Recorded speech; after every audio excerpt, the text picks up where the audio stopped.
जय गजानन रसिको नमस्कार. गीतांजली विविध या संचातर्फे मी दीपक खरे आपल्या सर्वांचे मनापासून स्वागत करतो. बौद्ध पौर्णिमा आणि महाराष्ट्र दिनाच्या सर्वांना हार्दिक शुभेच्छा.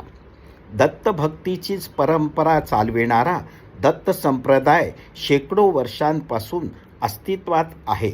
तसेच दर पौर्णिमेला गिरनार पर्वतावर जाऊन श्री दत्त पादुकांचे दर्शन घेणारे अनेक भाविक मंडळी पण आहेत. आज पौर्णिमेच्या दिवशी श्री दत्तगुरूंच्या चरणी वंदन करून ऐकूया राग शिवरंजनीमध्ये निबद्ध पुढील गाणे. आमचा हा प्रयत्न आपल्याला आवडल्यास लाईक, शेअर, कमेंट अवश्य करावे आणि आमच्या संचाला अजून सबस्क्राईब केलं नसेल तर करावे ही विनंती. धन्यवाद.